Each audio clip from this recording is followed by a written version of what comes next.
Oke, baik. Assalamualaikum warahmatullahi wabarakatuh. Sebelumnya, perkenalkan nama saya Kadiandra Wikanjaya Putra dengan 3 digit NRP terakhir 187. Jadi, pada kesempatan kali ini saya akan mendemokan hands-on dari sesi 5 atau case 5, yang dimana adalah membahas tentang transport layer.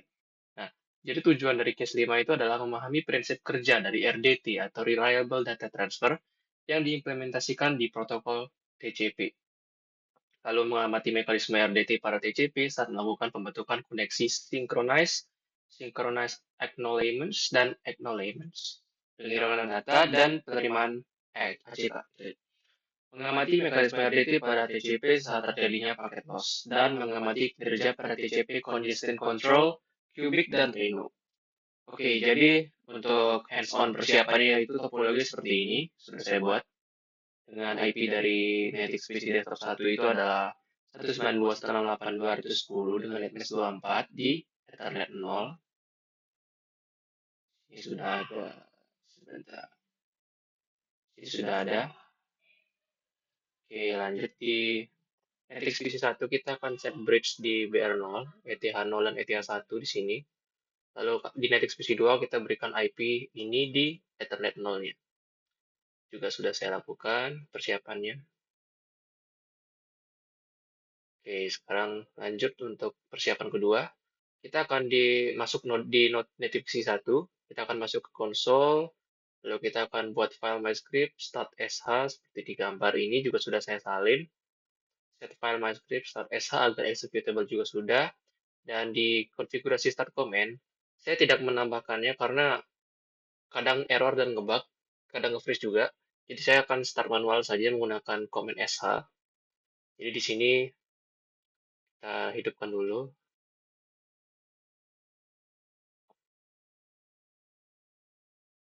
Oke, di sini kita buka MyScript. Ini ada start SH, kita akan jalankan start SH-nya. Sudah. Nah, lanjut ke persiapan ketiga. Kita akan masuk ke NetXPC 2, konfigurasi dengan IP address yang sudah diberitahu tadi. Lalu kita akan setup sebagai HTTP server atau web server pada port 9999. Lalu kita akan masuk konsol, sama juga seperti sebelumnya. Kita akan buat file MyScript, buat folder MyScript dan file start_http.sh seperti gambar. Dan ke bawah juga sama. Sekarang kita akan menghidupkan juga di sini dengan menggunakan command sh. Kita ke MyScript dulu. Oke, sudah serving HTTP on 0000 port 9999. Oke, lanjut. Sekarang kita persiapan terakhir, belum ya. Persiapan keempat. Cek dari NetXPC Desktop 1, kita akan buka konsol atau VNC. Lalu kita cek satu, buka Alex Terminal, lakukan ping atau MTR ke web server di sekian.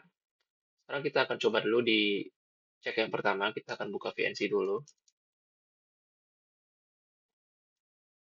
Di sini kita akan buka Alex Terminal. Sekarang kita akan mencoba ping 192.168.200.101. Di sini sudah bisa ping. Sekarang kita akan lanjut ke cek yang kedua, yaitu buka browser Chromium, lalu arahkan URL ke 192.168.200.101 port 9999. Akan keluar direktori list kosong. Nah, karena saya sudah mengerjakannya sampai akhir, jadi mungkin akan muncul direktori list yang berisi tes 1000, tes 10.000, tes 5m.bin seperti itu. Kita akan buka Chromium.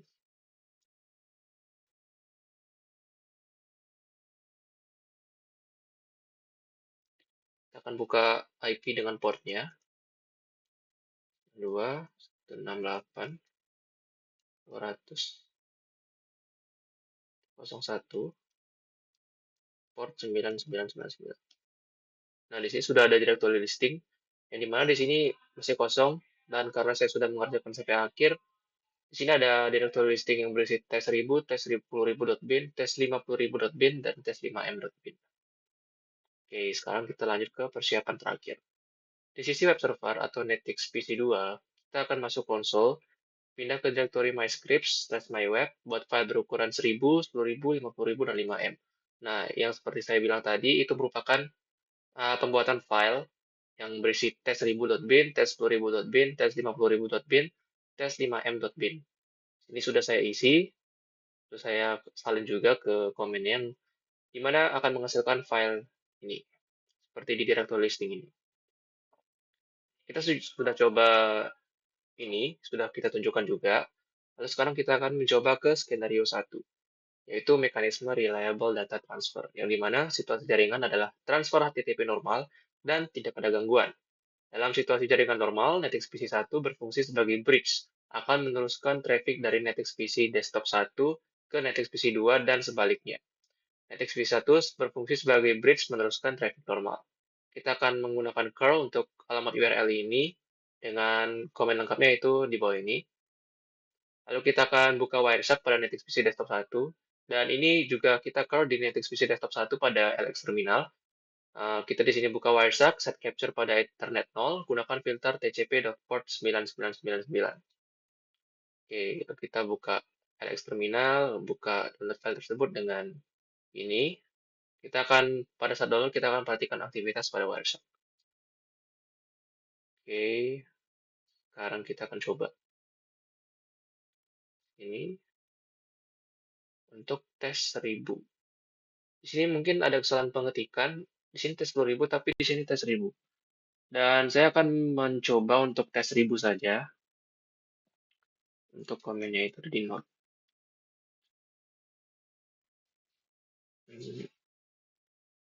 Ini sudah ada. Kita buka LX terminal. Kita sekalian buka Wireshark juga.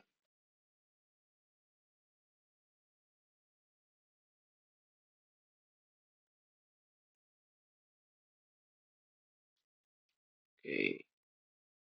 Ini.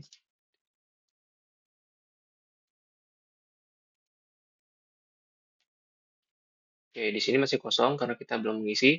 Sekarang kita akan paste tes1000.bin dan kita akan melihat apakah ada paket masuk ke dalam Wireshark. Oke, sudah ada paket masuk dalam Wireshark. Di sini sebenarnya tidak perlu memakai TCP port 999 karena kita hanya mengakses di situ-situ aja ya. Jadi walaupun tidak pakai ini juga. Coba kita pakai ini.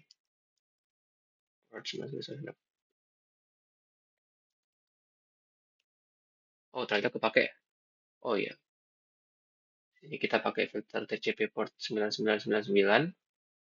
Oke, sekarang kita akan menggunakan checklist observasi untuk skenario 1. Di sini saya sudah membuatnya, di mana hasil observasi yang ada itu, sini, untuk parameternya IP sumber dan tujuan, IP source dan IP destination-nya itu source-nya dimulai dari 100, dengan destination dimulai dari 101. Nah, tabel ini menunjukkan pola komunikasi dua arah antara dua perangkat dalam jaringan lokal, yaitu 191.168.200.100 dan 101, yang dimana 100 sebagai klien dan 101 sebagai server. Oke, lanjut kita akan mencoba untuk parameter proses handshake 3 paket awal. Di sini sudah ada hasil dari handshake yang pertama, ada synchronize, lalu ada synchronize acknowledgements dan acknowledgements. Menunjukkan proses TCP, three-way handshake, yaitu tahap awal pembentukan koneksi antara klien dan server. Klien mengirimkan paket synchronize, server membalas dengan synchronize acknowledgements, dan klien menutup proses dengan acknowledgements. Hal ini mengatakan TCP berhasil terbangun. Nah, selanjutnya kita akan mencoba parameter untuk sequence number awal klien dengan TCP sequence, dan kita cari yang di paling atas. Itu merupakan pembukaan koneksi dari klien, yaitu synchronize dengan sequence 0. Ya, paket ini merupakan segmen synchronize yang dikirimkan oleh klien untuk memulai koneksi TCP. Pada tahap synchronize, sequence number diinisialisasi ke 0 karena belum ada data yang ditransmisikan. Ini menjadi penanda awal komunikasi TCP sehingga server dapat melakukan sinkronisasi nomor urutan ketika merespon dengan synchronize dan acknowledgements. Nah, lalu sequence number awal server yaitu merupakan seperti yang dibilang tadi ada synchronize acknowledgements yang dimana itu merupakan respon dari server dengan sequence-nya juga adalah 0. Itu merupakan respon dari server dalam proses three-way handshake berupa synchronous acknowledgements. Sequence number server juga dimulai dari 0, menandakan bahwa server juga belum mengirim data apapun dan baru menginisialisasi nomor urutan. Pakai ini sekaligus mengakui acknowledgements nomor sequence yang dikirim klien sebelumnya. Nah, lalu ada acknowledgement setelah handshake, yaitu dengan filter tcp.ack. Di sini sequence-nya berubah menjadi satu, karena pakai ini merupakan acknowledgement terakhir dalam proses TCP three-way handshake. Sequence number bernilai satu karena sebelumnya klien telah mengirim synchronize dengan sequence 0. Dan sudah diakui oleh server, dan pakai ini menandakan bahwa sinkronisasi nomor urutan selesai dan koneksi TCP itu telah berhasil. Lalu kita akan melihat kenaikan sequence antar segmen data. Di sini kita menggunakan TCP sequence juga. Kita bisa lihat dari infonya. Di sini ada sequence 0 dengan acknowledgement 1, sequence 1, acknowledgement 1, sequence 1, acknowledgement 95, dan terus ke bawah. Di sini ada 521 juga. Nah, kenaikan sequence number ini menunjukkan jumlah data yang telah dikirim pada segmen sebelumnya. Setiap segmen yang membawa data akan meningkatkan nilai sequence sehingga penerima dapat memastikan urutan data diterima dengan benar dan tanpa kehilangan byte. Nah, lalu kita akan melihat pola ACK atau acknowledgement penerima. Ini kita lihat sama juga. Penerima selalu mengirimkan acknowledgement setiap kali menerima segmen data dari pengirim. Nilai tcp.acknowledgements akan naik mengikuti jumlah byte data yang telah diterima dengan benar, sehingga pengirim mengetahui sampai byte keberapa data sudah berhasil diterima. Lalu kita akan lanjut ke RTT atau Round Trip Time rata-rata. Di sini saya menggunakan IO Grab pada tab statistik, lalu kita memberikan filter khusus untuk menganalisis RTT dengan komen ini di IO Graph-nya. Dan saya menemukan rata-rata itu sebanyak, saya kurang tahu, namun berdasarkan grafik dari RTT ini, saya menemukan ada pola naik dan turun, di mana puncaknya ini sekitar 892 nanosecond atau sekitar 0,89 milisecond atau ms. Dan dibandingkan dengan nilai RTT paket lainnya yang jauh lebih rendah, sekitar 7-100 nanosecond, itu meskipun sebagian besar nilai RTT berada pada kisaran kecil dan stabil, ada satu atau dua lonjakan menunjukkan sedikit variasi dalam waktu respon jaringan. Jadi ini nggak terlalu, apa namanya, nggak terlalu uh, signifikan lah perubahannya. Lalu kita akan lanjut ke status retransmission, yang dimana dengan filter ini kita bisa melihat bahwa paket tersebut akan mengalami fast retransmission atau tidak. Dan di sini ternyata kosong. Nah, filter TCP analysis retransmission ini tidak menampilkan paket apapun, yang berarti selama sesi komunikasi tidak terjadi retransmisi TCP. Hal ini menunjukkan bahwa semua segmen data berhasil dikirim dan diterima tanpa kehilangan paket, sehingga kualitas koneksi sangat baik dan stabil. Dan yang terakhir adalah kita akan mencari pola penutupan koneksi. Nah, pola penutupan koneksi itu ditandai dengan four-way handshake, yaitu fin, acknowledgements, dan fin acknowledgements. Namun saya kemarin tidak menemukan pola urut fin acknowledgements secara vertikal, namun saya menemukan seperti ini. Nah, segmen dengan flag fin acknowledgements ini menunjukkan bahwa pengirim sudah selesai mengirim data dan secara bersamaan mengakui acknowledgements data terakhir yang diterima. Paket ini merupakan bagian dari mekanisme four-way handshake pada proses. Oke, mungkin itu analisis dari skenario 1, dan kita akan lanjut ke pertanyaan ini. Pertanyaan ini juga sudah terjawab di sini. Apa fungsi utama sequence number dan acknowledgement number dalam TCP? Nah, sequence number itu digunakan untuk memberi penanda urutan setiap byte data yang dikirim, sehingga penerima dapat menyusun data secara benar, sedangkan acknowledgement number digunakan untuk mengonfirmasi byte terakhir yang berhasil diterima tanpa error. Kedua ini memastikan proses transfer data TCP tetap reliable dan teratur. Lalu untuk soal kedua, mengapa acknowledgement pada TCP bersifat kumulatif bukan per paket? Karena acknowledgement pada TCP itu penerima cukup mengakui byte terakhir yang diterima secara berurutan, tanpa harus mengirim acknowledgement untuk setiap paket. Hal ini membuat komunikasi lebih efisien dan mengurangi jumlah paket kontrol yang perlu dikirim di jaringan. Lanjut untuk soal ketiga, apa bukti dari hasil Wireshark bahwa TCP berhasil melakukan transfer data dengan reliable? Nah, dari hasil analisis di Wireshark tadi, terlihat bahwa setiap segmen data yang dikirim mendapatkan respon ACK atau acknowledgements, RTT atau round trip time stabil, dan tidak terdapat retransmission. Hal ini menunjukkan bahwa semua data berhasil diterima dengan benar dan tidak ada segmen yang hilang, sehingga transfer TCP berjalan reliable. Dan untuk soal terakhir di skenario 1, apa yang terjadi jika salah satu segmen data hilang? Nah, jika salah satu segmen data hilang atau tidak diterima oleh penerima, maka penerima akan terus mengirim acknowledgements yang sama atau duplicate ACK, hingga pengirim menyadari ada data hilang. Setelah itu, pengirim akan melakukan retransmission pada segmen yang hilang tersebut. Dengan mekanisme ini, TCP tetap menjamin seluruh data sampai secara lengkap dan urut. Jadi, jika ada segmen yang hilang, maka pengirim akan terus mengirimkan acknowledgement sehingga terjadi dot ACK, dan akan terjadi juga retransmission atau fast retransmission. Jadi, kurang lebih seperti itu untuk skenario 1. Kita akan lanjut ke skenario 2. Di sini juga untuk skenario 2, kita akan melakukan simulasi pakai loss pada bridge NetXPC 1 dengan menambahkan komen ini dengan loss sebanyak 10%. Kita akan cobanya di tes 5m.pin. Dari NetXPC Desktop 1 juga kita lakukan hal yang sama seperti sebelumnya. Kita akan coba melihat hasil analisisnya. Oke, di sini kita akan tambahkan ini. Oh, tidak bisa ya. Bentar. Di satu lagi. Di sini. Netembus. Oh, ini. S5, kita tambahkan NetXP1, kita stop dulu. Kita tambahkan loss-nya. Kita akan lihat apakah sudah terpasang. Oke, di sini sudah ada loss 10%. Kita akan lanjutkan ulang. Oke. Sekarang kita akan mencoba curl tes 5m.bin ini di NetXPC Desktop 1 pada VNC. Kita tutup dulu ini. Oke, kita buka Alex Terminal. Kita coba buka di tes 5m.bin. Skenario 2, kita buka Wireshark juga.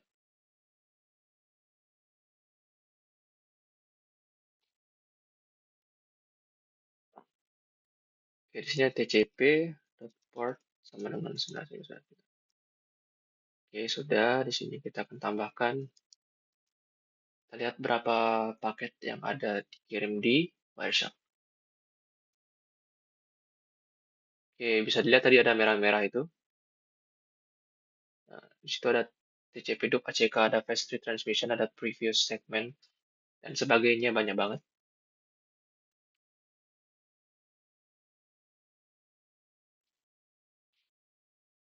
Oke, di sini di display 5.942 atau 99,9%. Oke, jadi ini merupakan tampilan dari semua paket yang berada pada tes 5m.bin. Dan sekarang kita akan lanjut ke analisisnya. Ini skenario 2. Oke. Sekarang parameter atau aspek yang digunakan pada nomor 1 adalah 10%, yaitu persentase loss yang disimulasikan. Nah, pada pengujian ini dilakukan simulasi paket loss sebesar 10%. Artinya dari seluruh paket yang dikirim, sekitar 1 dari 10 paket berpotensi hilang di dalam jaringan. Nilai ini dapat terlihat pada parameter konfigurasi serta paket loss 10%. Oke, kita sekarang akan lihat retransmission karena kita sudah menyimulasikan paket loss itu sebesar 10%. Ya, walaupun 10%, tapi seharusnya ada fast retransmission atau retransmission dari filter ini. Jadi kita juga menemukan ini. Jadi kita akan coba TCP analysis retransmission. Kita akan buktikan bahwa ada fast retransmission. Nah, di sini kita ada TCP fast retransmission. Ini sekitar 236 dari 5.945. Dan jumlah juga, paketnya juga kadang bisa berbeda-beda. Jadi mohon dimaklumi. Aduh, tutup. Oke. Jadi kurang lebih seperti itu. Sekarang kita akan melihat dup ACK dengan analisis duplicate ACK. Nah, di sini duplicate ACK seperti yang di soal sebelumnya, bahwa pengirim melakukan ACK berkali-kali sehingga terjadi dup ACK, dan ditemukan sebanyak 663 paket yang terdeteksi sebagai duplicate ACK. Pada protokol TCP, kemunculan 3 duplikat ACK secara berurutan sudah cukup untuk memicu mekanisme fast retransmit, seperti yang saya bilang tadi.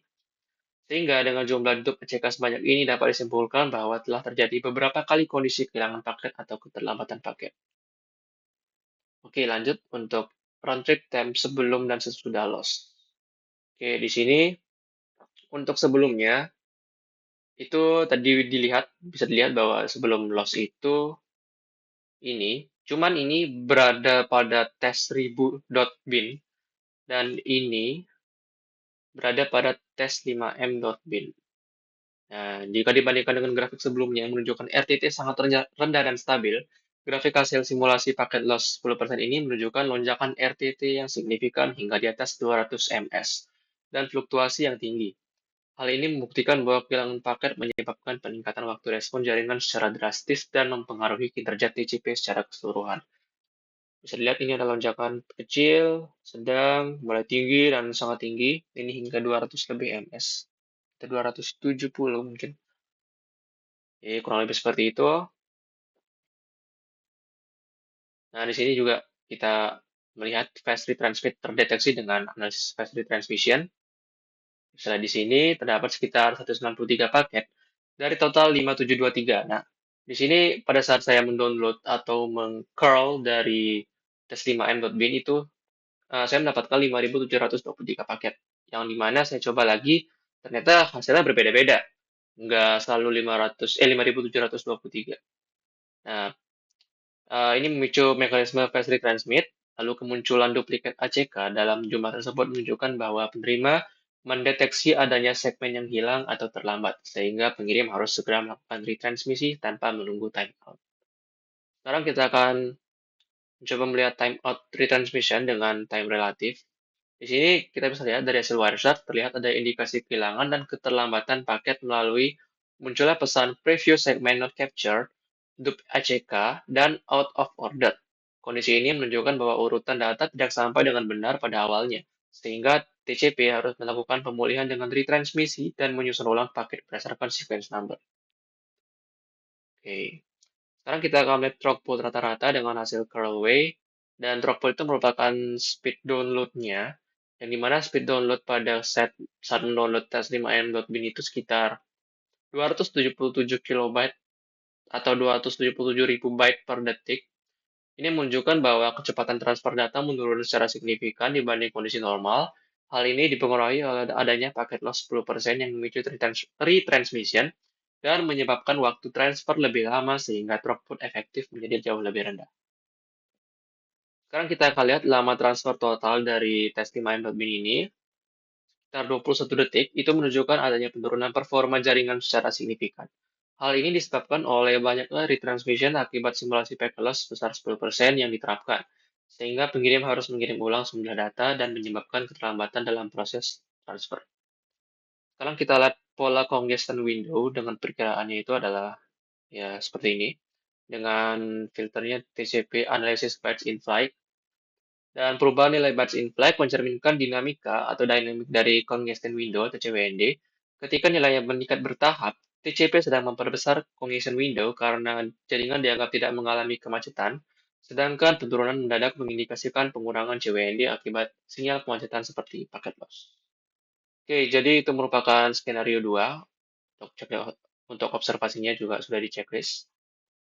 Lalu pertanyaannya adalah, di sini sudah ada pertanyaannya. Bagaimana TCP mengetahui bahwa sebuah segmen hilang? Nah, dari analisis Wireshark sebelumnya, terlihat adanya dup ACK serta retransmission yang muncul di traffic. Kondisi ini menunjukkan bahwa TCP mengetahui segmen hilang dengan dua cara utama.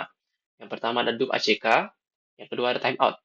Kedua mekanisme ini menjelaskan bagaimana TCP menjaga supaya data tetap terkirim lengkap meskipun jaringan tidak sempurna. Oke, lanjut untuk soal kedua. Jelaskan perbedaan antara timeout retransmission dan fast retransmit. Berdasarkan frame yang muncul pada Wireshark tadi, fast retransmit terlihat ketika ada lebih dari 3 duplikat ACK secara berurutan. TCP langsung mengirim ulang segmen yang hilang tanpa menunggu timeout, sehingga pemulihan lebih cepat dan penurunan kinerja tidak terlalu besar. Lalu yang kedua, timeout retransmission terjadi saat paket loss tidak terbaca melalui duplikat ACK. Biasanya pada kondisi loss yang lebih parah atau lebih tinggi. TCP akan menunggu sampai timer habis dulu sebelum melakukan retransmission. Ini menyebabkan recovery lebih lama dan penurunan kecepatannya lebih signifikan. Oke, lalu lanjut ke nomor 3. Mengapa throughput menurun saat terjadi loss? Nah, pada laporan grafik throughput sebelumnya, yaitu ini, uh, throughput terlihat turun pada saat terjadi retransmission. Paket loss memicu TCP untuk mengurangi kecepatan kirimnya, Congestion window yang tadinya bertambah akhirnya diperkecil kembali. Sender menunggu ACK lebih lama karena recovery dari loss. Akibatnya jumlah data yang dikirim per waktu juga ikut turun. Oke, lanjut ke nomor terakhir dari skenario 2. Bagaimana menunjukkan dari Wireshark bahwa TCP tetap reliable meskipun terjadi loss. Dari hasil observasi juga bisa dilihat bahwa semua segmen yang hilang selalu di-retransmit.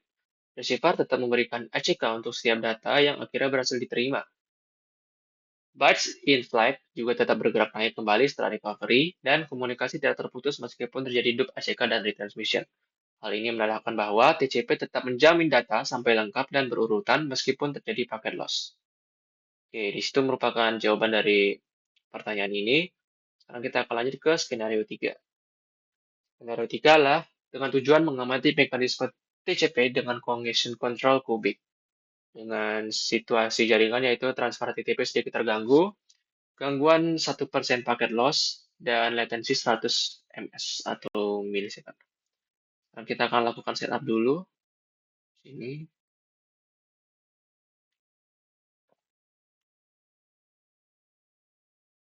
Oke, di sini kita akan hapus dulu.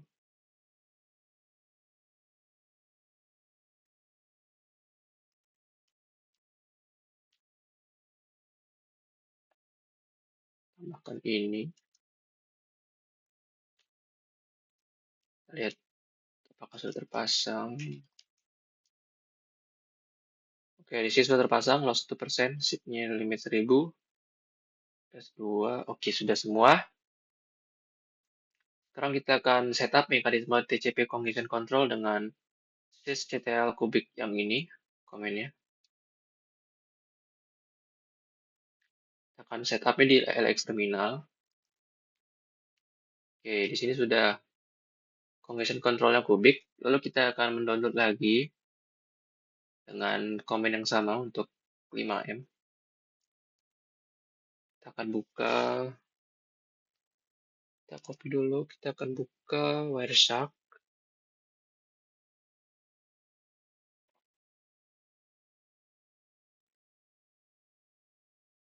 Internet 0.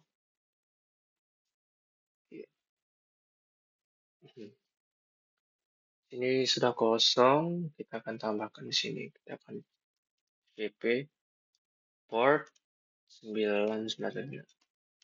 Oke, di sini kita akan download.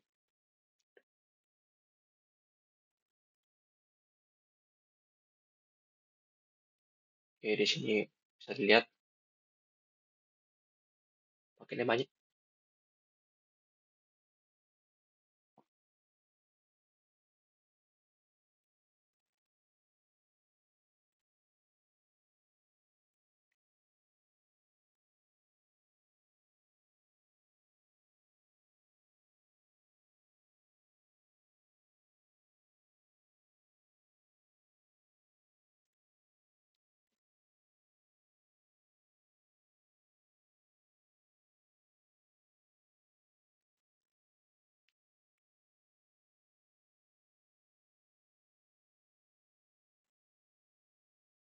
Oke, di sini sekarang saya mendapatkan paket 5457.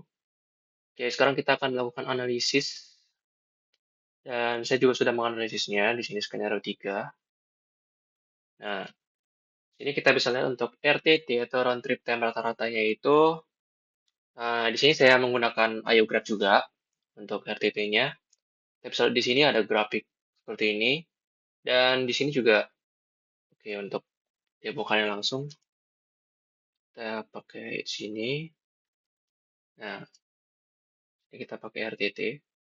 Karena di sini tidak ada RTT, jadi kita bisa menambahkan dalam table di kolom preference, tambah RTT, type-nya custom, lalu kita berikan fields untuk comment filter RTT-nya. Oke, bisa di sini ada RTT-nya. Sekarang kita akan lanjut ke statistik, IOGraphs. Ini kita bisa lihat RTT-nya saja. Oke, nah ini RTT-nya mungkin agak berbeda karena paketnya juga random. Jadi mungkin untuk mendapatkan rata-ratanya kita bisa mengklik copy di sini. Lalu kita bisa mencoba di sini, mungkin coba di kita duplicate dulu. Kita buat yang baru mungkin kita buat baru. Kita lihat di sini. Nah, ini merupakan format CSV. Jadi kita bisa, nah tapi ini masih 1661 karena ini masih beda dengan RTT tadi di table. Jadi kita ubah dulu dengan filter. Di sini kita ada filter pack-nya, RTT. Ini y-axis-nya kita akan ubah menjadi average. Average y-field. Lalu y-field-nya kita akan beri y-field, salah. TCP, analisis, ACK, skor RTT. Oke, di sini bisa lihat. Sekarang kita akan copy, lalu kita akan copy ke sini. Nah, di sini merupakan interval dari 0 sampai 48, yaitu sekitar 49 detik. Nah, kita akan menjumlahkan semua ini, lalu kita akan bagi dengan 49, sehingga kita akan mendapatkan rata-rata dari RTT-nya. Nah, karena kan setiap RTT pada paket itu berbeda, bisa berbeda-beda atau random, jadi yang saya dapatkan di sini sekitar 4,51 ms. Dan secara keseluruhan mekanisme ini, para TCP terlihat bekerja cukup efisien. Hal ini ditunjukkan dengan RTT rata-rata yang rendah dan tidak adanya pola peningkatan delay yang signifikan.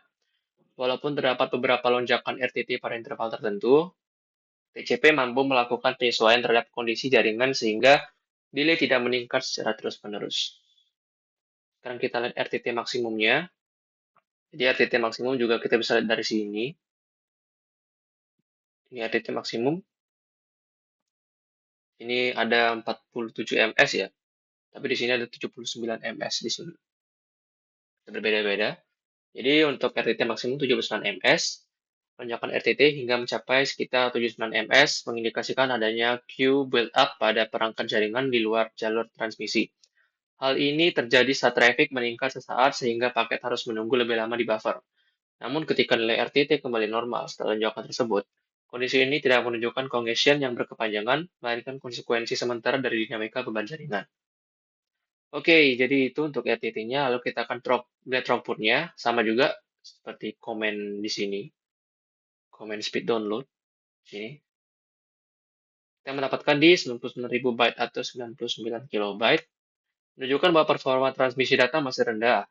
Hal ini mengindikasikan bahwa jaringan tidak mampu memanfaatkan kapasitas link sepenuhnya sehingga masih terdapat bottleneck pada jalur komunikasi. Waktu transfer total juga bisa kita lihat di sini pada time total.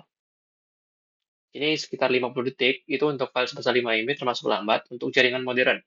Nilai ini memperkuat indikasi bahwa kapasitas jaringan tidak dapat dimanfaatkan secara optimal dan throughput masih terbatas pada kisaran 0,8 Mbps. Ini merupakan, ya, seperti itu. Kondisi ini umumnya disebabkan oleh antrian di jaringan. Oke, lanjut kita akan lihat retransmission-nya juga sama, masih banyak fast retransmission. Temukan 26 paket retransmission dari total 5508 paket, sekitar 0,5%. Ini masih tergolong rendah dan masih dalam batas wajar untuk jaringan TCP. Retransmission ini menunjukkan adanya kehilangan paket sementara akibat antrean atau queue build-up atau fluktuasi beban jaringan. Namun karena persentase kecil, TCP Congestion Control dapat mengatasi kondisi tersebut secara efektif tanpa menyebabkan degradasi performa yang signifikan. Ini juga kita melihat ada duplicate ACK, sekitar 7,8% dari total 5508. Nilai ini menunjukkan bahwa aliran paket mengalami kondisi out of order yang cukup sering. Hal ini dapat disebabkan oleh fluktuasi delay akibat antrian pada perangkat jaringan atau queue build-up. Namun karena persentase retransmission hanya sekitar 0,5%, sebagian besar duplikat ACK tidak mengarah pada paket loss serius. Nah, ini kan merupakan respons normal TCP untuk mendeteksi potensi kehilangan paket dan menjaga kecepatan aliran data. Oke, di sini pola congestion window awal sampai akhir. Kita bisa lihat di sini. Nah, kita bisa lihat nilai bytes pada flag. Bytes in flag menunjukkan peningkatan dari 2896 hingga 5792. Ini sampai sini. Dan yang menandakan itu fase slow start atau congestion avoidance, di mana TCP memperbesar CWND untuk memaksimalkan throughput Namun setelah mencapai puncak 5792, bytes in flight turun kembali ke 2896. Penurunan ini mengindikasikan terjadinya congestion event.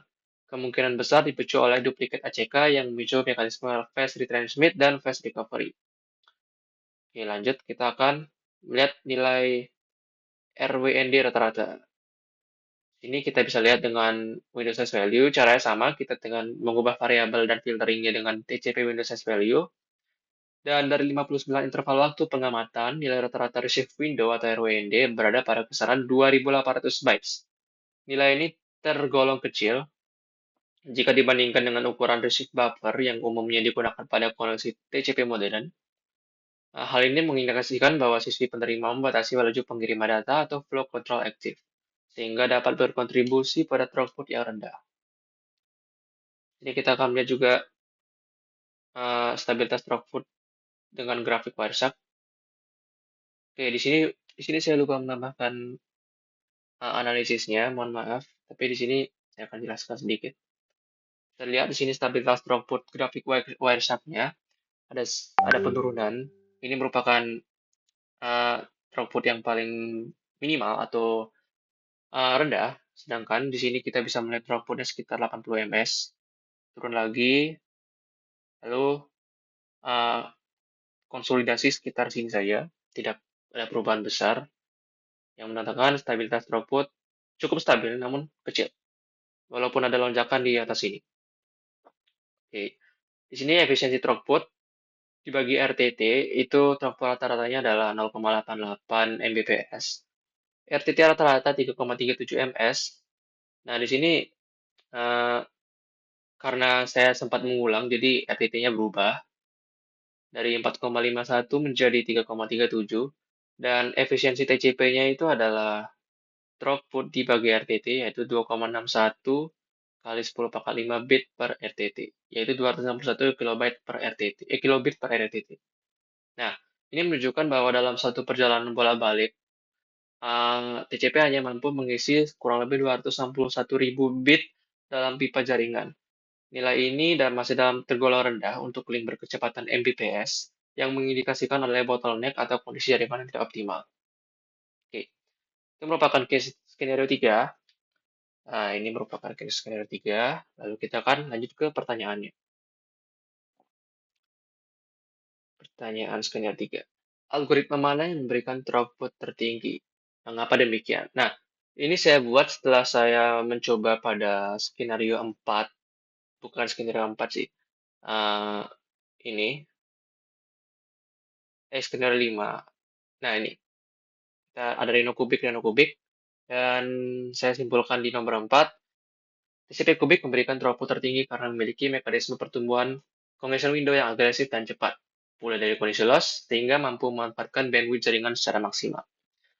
Lalu, algoritma mana yang paling sensitif terhadap RTT tinggi? Nah, dari hasil analisis, TCP Reno paling sensitif terhadap RTT tinggi. Pertumbuhan congestion window pada Reno bergantung pada waktu RTT, sehingga semakin besar RTT, maka pertumbuhannya juga semakin lambat dan throughput menurun. Oke, apakah ada hubungan antara jumlah retransmission dan jenis algoritma? TCP Reno cenderung menghasilkan retransmission lebih banyak karena lebih cepat menganggap loss sebagai tanda congestion. TCP kubik lebih stabil dan memiliki recovery lebih baik, sehingga retransmission lebih sedikit pada jaringan padat. Lalu nomor 4, apa perbedaan bentuk kurva CWND antara Reno dan kubik? Nah, kurva CWND Reno berbentuk linear naik dan turun tajam saat terjadi loss, sedangkan kurva CWND kubik berbentuk melengkung atau kubik sesuai namanya, yang memungkinkan pertumbuhan lebih cepat, stabil dan independen terhadap RTT. Lalu algoritma mana yang paling efisien di jaringan delay tinggi? TCP kubik merupakan algoritma yang paling efisien pada jaringan delay tinggi, karena pertumbuhan congestion window tidak tergantung pada RTT. Akibatnya, kubik tetap dapat mencapai throughput tinggi meskipun delay-nya meningkat. Oke, jadi kurang lebih seperti itu untuk skenario 3 dan penjelasan soalnya. Lalu untuk tugas yang selanjutnya adalah nyalakan kembali skenario 1 untuk ukuran file 1000 bytes, 2000 bytes, dan 5 megabytes. Oke. Dan sini kita akan lihat hasil analisisnya di skenario 1 untuk 3 file. Di sini tes 1000 itu sekitar 1000 byte sudah tentu, karena kita memasang juga 1000 byte. Tes 10.000 itu 10.000 byte, tes 5M itu 5 juta byte. Oke, nama file ini dibuat sesuai dengan ukuran datanya, yaitu tes 1000 untuk 1 kilo, 10.000 untuk 10 kilo, dan 5 juta untuk 5 megabyte. Oke. Nah, di sini kita akan lihat jumlah total segmen TCP-nya. Segmen itu ini ditambah ini, jadi kita pada tes 1000 bin itu memiliki 3 segmen. Lalu untuk tes 10.000 itu memiliki 24 segmen, 12 tambah 12. Dan tes 5M itu memiliki 3.271 segmen, 372 tambah 28, 99. Nah, jumlah segmen TCP meningkat seiring bertambah ukuran file yang ditransfer. Pada file kecil, ya seperti yang dilihat tadi, data yang dikirim sangat sedikit, sehingga hanya memerlukan beberapa segmen TCP ditambah proses handshake. Pada ukuran 10 kilobyte, jumlah segmen mulai bertambah karena data sudah cukup besar untuk membentuk beberapa paket. Sedangkan pada file 5 megabyte atau 5 juta byte yang tadi itu, transfer berlangsung lama dan memerlukan segmentasi yang sangat banyak, sehingga jumlah segmen meningkat drastis dan TCP memasuki fase steady state dengan pengiriman data dan PCK. Oke, seperti itu. Lalu untuk round trip time rata-ratanya juga kita bisa lihat di sini. Ini merupakan hasil RTT yang seperti saya tunjukkan tadi di sini. Di sini RTT-nya. Oke, di sini kita tinggal jumlahkan dan bagi dengan banyaknya, didapatkan 0,00367243. Itu sekitar berapa ms? 0,36. 0,0036 ms kalau nggak salah. Lalu untuk RTT dari tes 10.000 itu sekitar 0,97 dan RTT untuk L5M itu sekitar 0,159. Oh, ini berarti 0,36. Oh ya, 0,36. Oke. Pada ukuran file kecil, 1 kilobyte dan 10 kilobyte, RTT terlihat fluktuatif dan cenderung lebih tinggi karena proses komunikasi belum stabil serta masih dipengaruhi oleh inisiasi koneksi dan slow start. Namun, ketika ukuran file semakin besar, TCP mencapai kondisi yang steady state, sehingga aliran data lebih teratur dan RTT justru menjadi lebih rendah serta stabil. Oke, lanjut untuk throughput. Itu yang pertama adalah 4540 untuk 1000, 355.000 untuk 10.000, dan 10 juta untuk 5M. Oke, throughput meningkat secara signifikan seiring bertambahnya ukuran file juga, karena makin besar ukuran file juga, kadang throughputnya juga makin tinggi. Pada ukuran kecil seperti 1 sampai 10, itu throughput rendah karena transfer selesai terlalu cepat dan masih berada dalam fase awal koneksi, atau slow start, sehingga kapasitas jaringan belum dapat dimanfaatkan sepenuhnya. Namun pada ukuran besar seperti 5 MB, TCP memiliki waktu cukup untuk menaikkan congestion window dan memasuki kondisi steady state, sehingga throughput meningkat drastis dan lebih mendekati kapasitas jaringan yang sebenarnya. Oke, mungkin kurang lebih seperti itu penjelasannya. Kita akan lanjut ke waktu total transfernya. Yang dimana untuk 1000 itu 0,22 detik, untuk 10.000 0,028, dan 115M itu 0,47. Nah, ini juga sama, waktu transfer meningkat seiring dengan bertambahnya ukuran file. Hal ini menunjukkan bahwa semakin besar data yang dikirim, semakin lama durasi pengiriman karena semakin banyak segmen TCP yang harus dipindahkan. Dan namun, pada ukuran 5 MB, durasi tidak meningkat secara linear karena TCP telah mencapai kondisi steady state. Jadi, sehingga lebih efisien dalam memanfaatkan bandwidth jaringan. Lalu untuk sequence awal, pastinya sama semua, karena sequence awal pasti 0. Oke. Lalu untuk sequence number awal server, sama juga semua. Sini saya panjangin aja screenshotnya. Dan jumlah acknowledge yang dikirim oleh klien. Oh, maaf, ini salah. Nah, ini sekitar berapa ini? 6 paket dari total 12 paket. Ada 12 paket dari total 28. Dan 369 dari total 3.271. Nah, jumlah ACK yang dikirim klien meningkat pada sering bertambahnya ukuran file juga. Pada transfer file kecil 1 KB, hanya sedikit ACK yang diperlukan karena proses pengiriman selesai sangat cepat. Pada file 10 KB, jumlah ACK bertambah 2 kali lipat karena lebih banyak segmen yang perlu dikonfirmasi. Sementara pada file 5 MB, klien mengirim ratusan ACK untuk menjaga keandalan pengiriman data berkelanjutan. Hal ini selaras dengan mekanisme TCP yang membutuhkan lebih banyak ACK ketika ukuran data yang ditransfer makin besar. Oke, di sini kita bisa lihat untuk pola pertemuan sequence ACK ya di sini 196, 203, 203, 204, 97. Jadi untuk range-nya sekitar segitu untuk file 1000. File 10.000 itu bisa hingga 5.996 juga. Ini kita bisa lihat pola pertumbuhannya untuk file 5M, juga bisa lihat pola pertumbuhannya.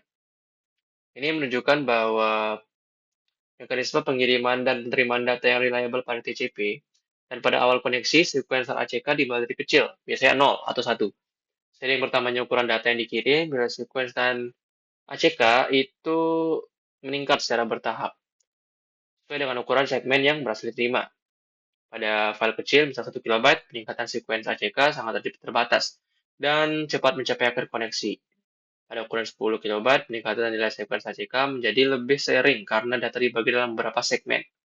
Sedangkan untuk file besar seperti 5 MB, itu terlihat pola pertumbuhan sequence ACK yang panjang dan berulang. Oke. Ini untuk satu seri transmissionnya, untuk 1000 tidak ada, 10.000 juga tidak ada, dan 5M itu ada. Oke, pada file kecil 1 kilobyte dan 10 kilobyte tidak ditemukan retransmission karena data yang dikirim sedikit hingga sangat kecil. Kemungkinan terjadi pada kehilangan segmen, namun pada pengiriman file berukuran besar 5 MB, Wireshark mendeteksi adanya TCP fast retransmission sebagai respon terhadap hilangnya segmen atau keselamatan ACK. Hal ini wajar karena jumlah segmen yang jauh lebih banyak meningkatkan peluang terjadinya paket loss dan TCP melakukan koreksi serta cepat untuk menjaga keandalan transmisi. Oke, jadi itu merupakan dari tugas untuk skenario 1 untuk ketiga file. Lalu yang terakhir adalah tugas untuk skenario 3. Ini merupakan perbandingan kedua algoritma yaitu Reno dan Kubik per masing-masing file. Sini kita akan melihat analisisnya. Hasil analisisnya itu adalah ini. Nah, Reno 6,78 ms, retransmission 0, throughput 4459, waktu transfer 0,224, cewek congestion window 1000, dan pola tidak ada.